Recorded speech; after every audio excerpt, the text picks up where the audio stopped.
Hi students, welcome to Renjuet Physics. Today we are going to discuss a new topic. So the application, today we are going to discuss application of Gauss's theorem. So we are going to discuss today application of Gauss's. Now we all know what is Gauss's theorem. So Gauss's law states that the total flux through a closed surface is 1 by epsilon 0 times the net charge enclosed by the surface. That is the Gauss's law.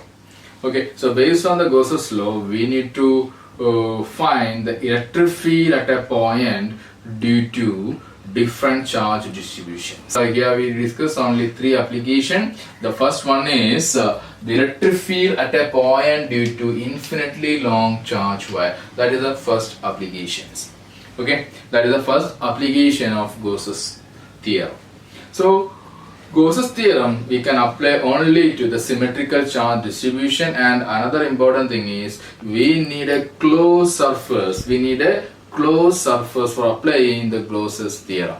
So here we are using an imaginary surface, an hypothetical surface, closed surface enclosing a charge that is called a Gaussian surface. So the first application, electric field at a point due to infinitely long straight wire. So we consider a long charge wire, infinitely long charge wire. Why we are considering infinitely long means compared to the radius of the wire, the length is large. That's why it is considered to be infinitely long. So here we consider an infinitely long charge wire. This is infinitely long charge wire. It having length L and positive charge is distributed of the surface. Also we consider an infinitely long charge wire. It having length of the wire is L.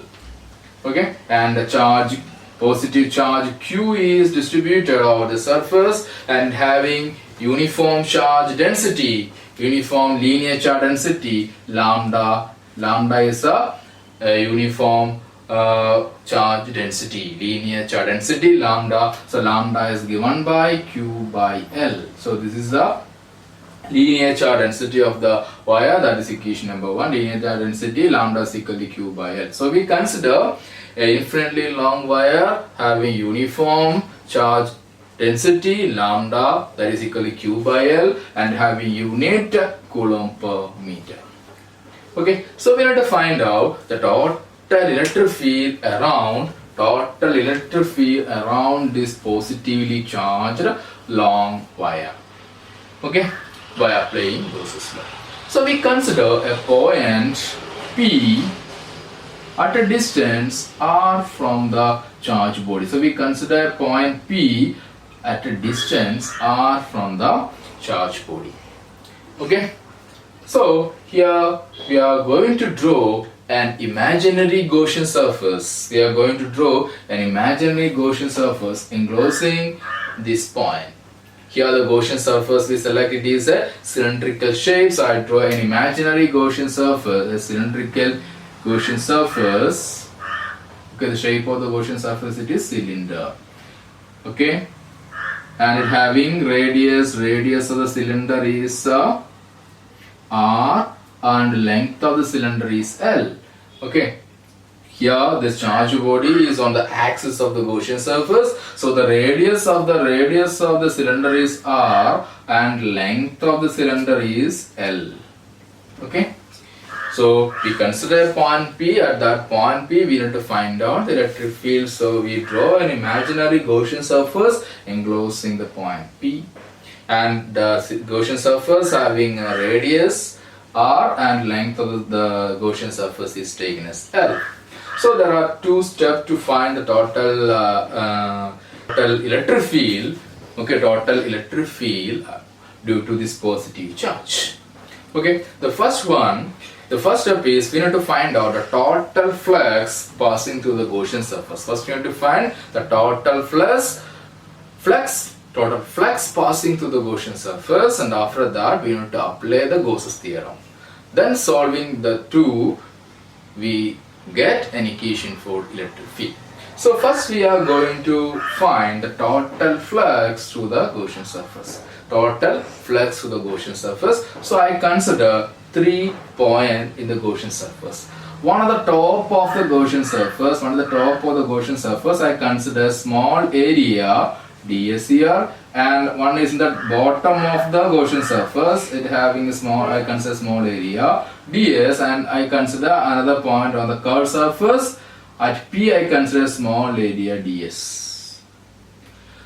Okay, we know that for a closed surface, the area vector, ds is small area vector is always outwards normal, so the direction of ds is upward direction, and direction of ds, here it is outward normal is downward, and here the ds is in this direction.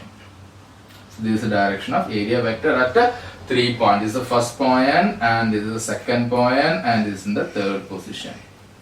Okay, so here the positive charge, so we know that for positive charge electric field is always radially outward, always normal to the surface, so the direction of electric field at point P is the same direction of area vector, and at the first point, the top of the surface, the direction of electric field is in this direction, and here also the direction is electric field direction is this.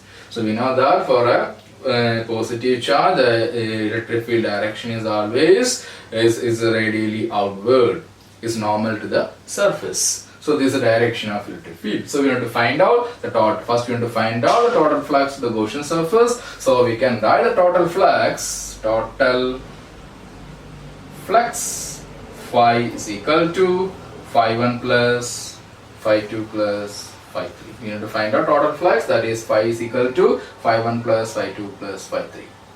So we know how to find the flux. We know that phi is given by phi is equal to integral over E dot ds. That is the equation of finding the flux. Okay, so by using the equation we can find phi 1, phi 2 and phi 3. The phi 1 is the flux at the top of the cylinder, phi 2 is the flux at the bottom of the cylinder, phi 3 is the flux at the point P. So we can write the total flux phi is equal to the flux at the first one is given by integral 1 E dot ds plus integral the bottom surface, that is taken as 2 E dot ds vector, and plus integral and third surface E dot ds vector. Okay, so in the first region and second region, electric field vector and area vector are perpendicular. Here angle between electric field vector and area vector are perpendicular, so theta is equal to 90 degree. Here also theta is equal to 90 degree. Here area at point P or at region 3, the electric field vector and area vector are same direction, so we consider theta is equal to 0 degree. So the equation, this equation 1, the E dot ds, we know that E dot ds is EDS cos theta. We know that E dot ds is EDS cos theta. In the first region, that is the top of the Gaussian surface, angle between E and ds is 90 degree. So integral E dot this value will be 0. And similarly, in the bottom, the second region, that is the bottom of the cylinder, angle between E and ds is 90 degree. So EDS cos 90 is 0. So this value is also 0. But the third region, E and ds are in the same direction. Theta is 0. So the flux is given by phi is equal to 0 plus integral E ds. Cos 0 value is 1. Here theta is equal to 0, so theta is 0, so cos 0 is 1. That's why we got it is like this. So we can write the total flux phi is equal to integral E ds. That is equation number 2. Okay, and on the Gaussian surface, the electric field is uniform. On the Gaussian surface, electric field is uniform. So in equation number 2, I am taking the E outside. So the flux phi is equal to E integral ds. That is equation number 3. So So here ds is a small area, ds is the small area of the surface. So integral ds means we need to find the total area of the Gaussian surface, and the Gaussian surface in the form of a cylinder. So we need to know how to find the area of a cylinder. So here r is the radius of the cylinder and L is the length of the cylinder. So we can write integral ds is 2 pi rl. Integral ds is 2 pi rl. So equation number 3 changes to the flux of the Gaussian surface is E into 2 pi rl. That is equation number 4. Okay. Yeah. So now we found the total flux through the Gaussian surface. So next we are going to apply the Gauss's law. Next we are going to apply Gauss's law. We know that according to Gauss's law,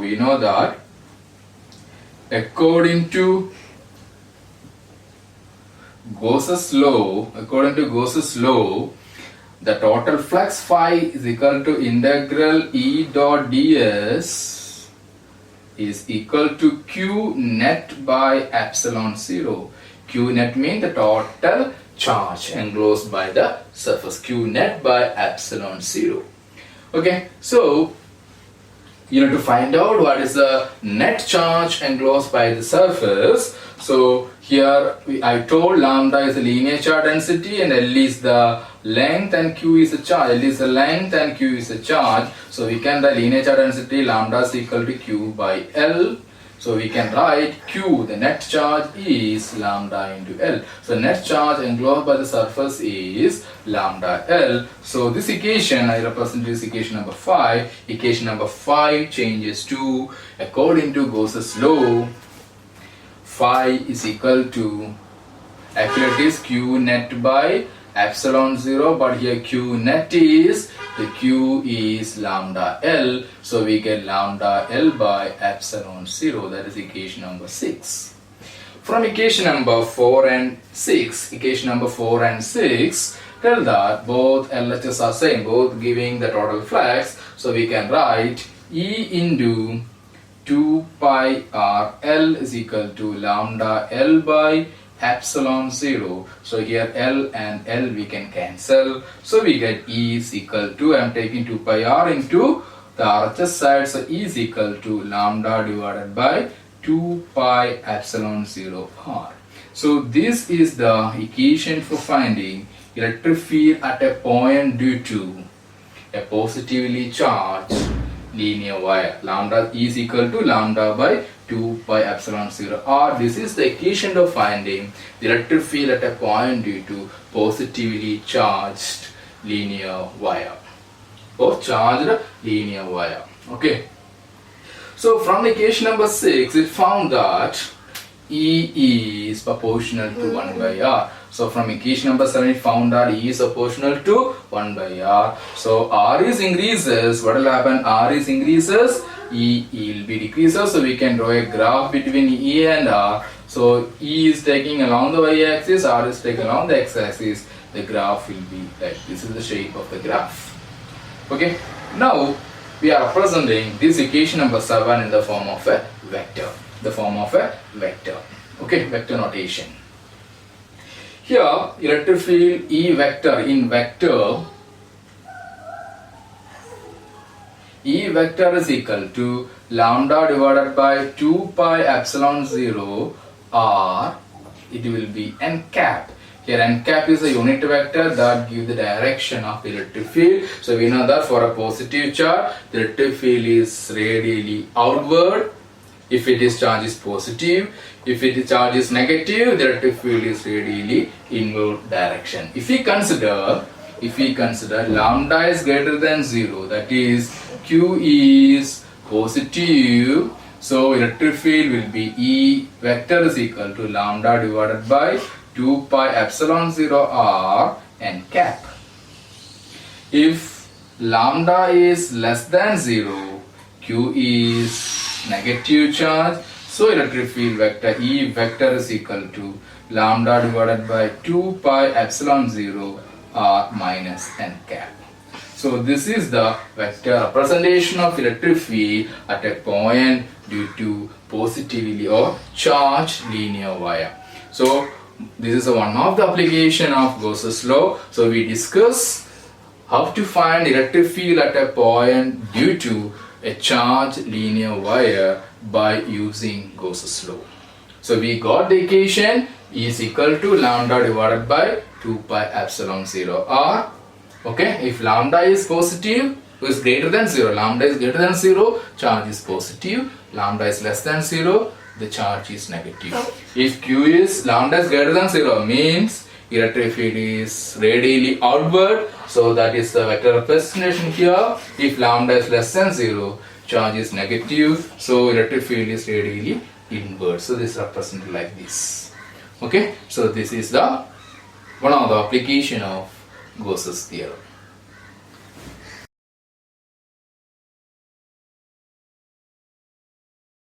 So now we are going to discuss the second application of Gauss's law. Okay, the second application is electric field due to uniformly charged infinitely plane sheet. Electric field at a point due to uniformly charged infinite plane sheet. Okay, that is the second application. How we can determine the electric field at a point due to uniformly charged plane sheet. So here we consider a uniformly charged plane sheet. This is the plane sheet. Positive charge is uniformly distributed. So we consider it's a positive charge. Positive charge is distributed uniformly. Consider the charge is a positive charge. Positive charge is uniformly distributed and having a charge density sigma. Suppose Q is a charge. Q is a charge and A is the area. Then we can write surface density sigma is equal to Q by A. Q by A is the surface density. Okay, so we have to find out electric field at a point due to the charge plane sheet. So we consider plane sheet and also we consider point P at a distance r from the plane sheet. So we consider point P at a distance r from the plane sheet. So we consider plane sheet. So we need to find the electric field on the both side of the sheet. So we consider point P, okay, at a distance r from the plane sheet. Okay, so in order to find electric field at a point, we need a imaginary closed surface. Here I consider a small imaginary Gaussian surface that is in the form of a cylinder. Okay, the Gaussian surface is the form of a cylinder. So that cylinder is passed through the plane sheet. Okay, so one end is here and one end is here. So this point is also a distance r from the plane sheet. So we have to find out the total electric field due to this one. Okay, so finding the total electric field, what you need to do? First you need to find the total flux, the net flux passing through the Gaussian surface. We need to find out the net flux passing through the Gaussian surface.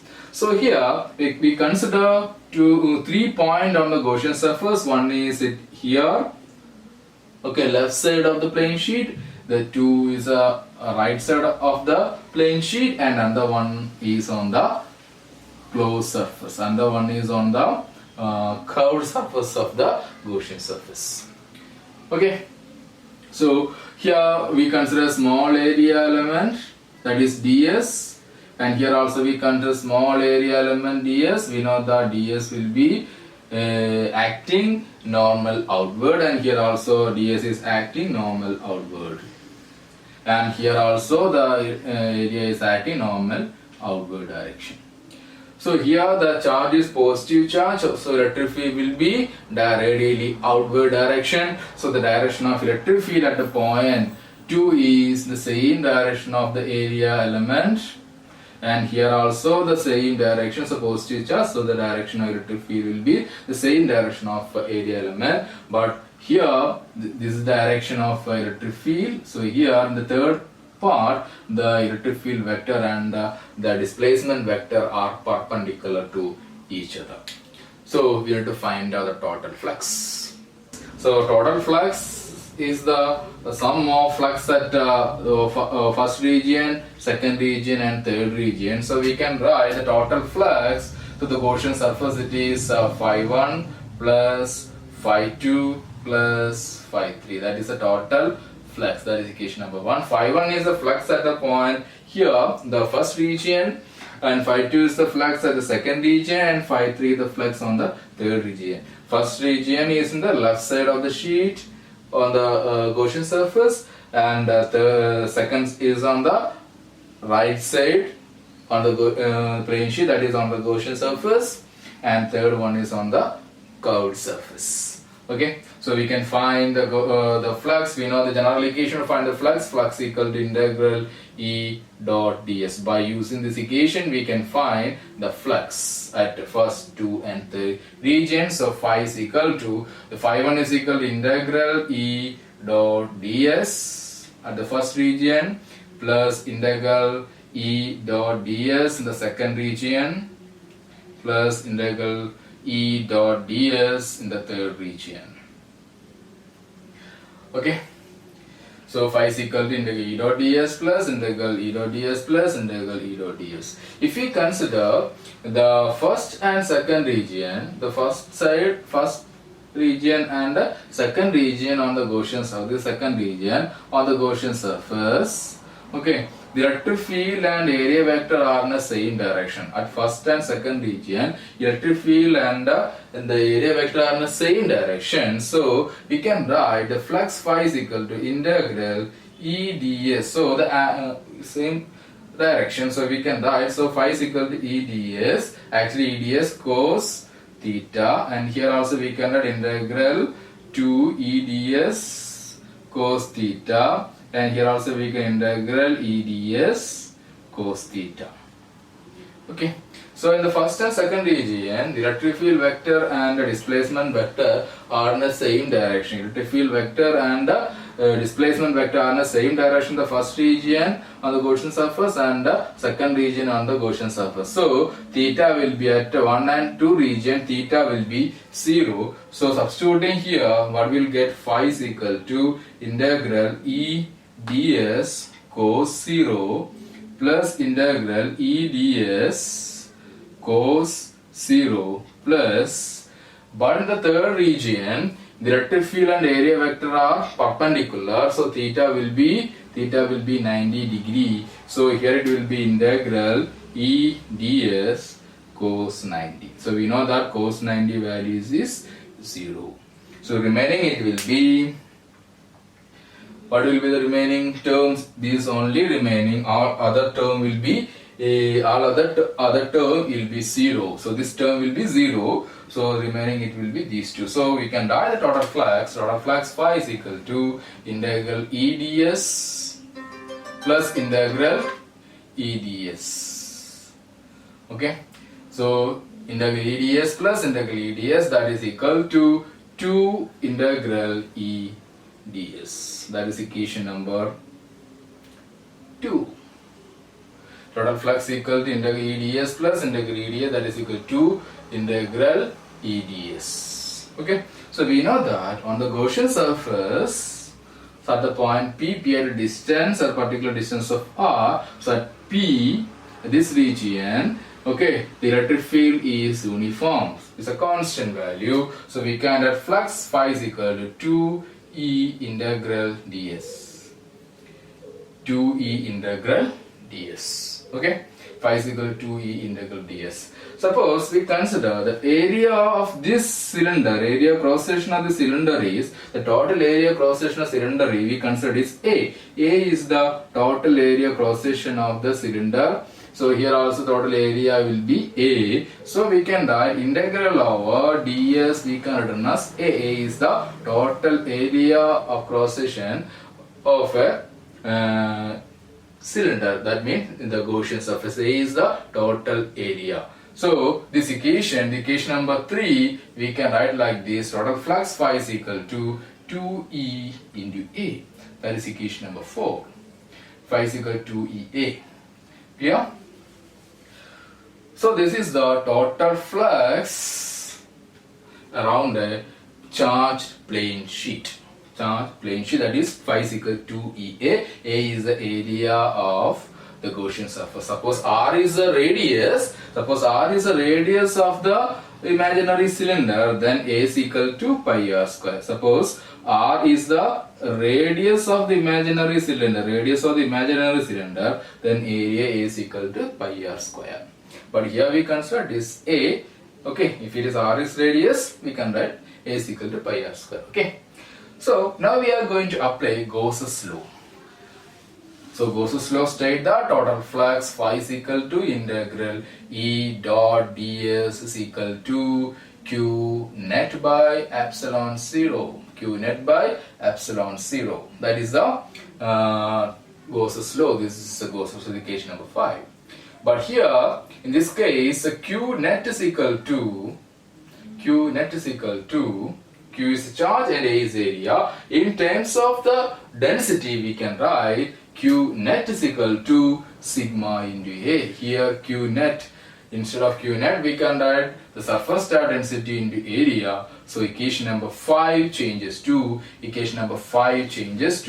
the flux phi is equal to, that is Q net by epsilon 0, but here Q net is sigma A by epsilon 0, that is equation number 6. Okay, so from equation number 6 and equation number 4, both are giving the flux, so we can write from equation number 6 and equation number 4, we can write 2EA is equal to 2EA, that is from equation number 6 and equation number 4, we can write 2EA is equal to sigma A by epsilon 0. So here A and A will be cancelled, that is area. Okay, so remaining it will be 2E equal to sigma by epsilon 0. So E is equal to sigma by 2 epsilon 0. So this is the equation for finding the electric field at a point due to charged plane sheet. So that is E is equal to sigma by 2 epsilon 0 is the electric field at a point due to a charged plane sheet. Okay, so we are going to represent it in the form of vectors. So we know that here the charge is positive charge, so electric field is always normal direction. So we can write E vector is equal to sigma by 2 epsilon 0 n cap. Sigma by 2 epsilon 0 n cap is always normal. Suppose it is a positive charge, it is the radially outward direction, and that is if sigma is greater than 0. Sigma greater than 0 means charge is Q is positive. In that case, we can write E is equal to sigma by 2 epsilon 0 n cap. Or otherwise, suppose we consider if sigma is less than 0, that is Q is negative charge. In that case, we can write E vector is equal to sigma by 2 epsilon 0 minus n cap. Okay, so this is the vector representation for finding electric field at a point due to a charged plane sheet.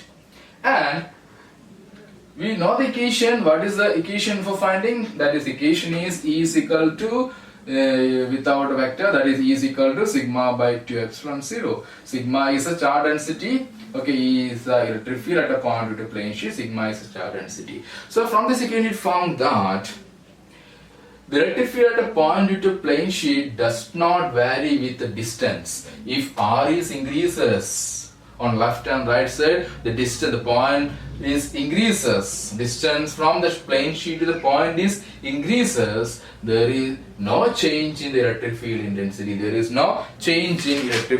intensity. Okay, clear? So here electric field is directed away from the plane sheet if charge is positive, directed towards the plane sheet is if charge is negative, and this electric field independent of R means distance from the plane sheet to the point. So this is the second application of Gauss's theorem.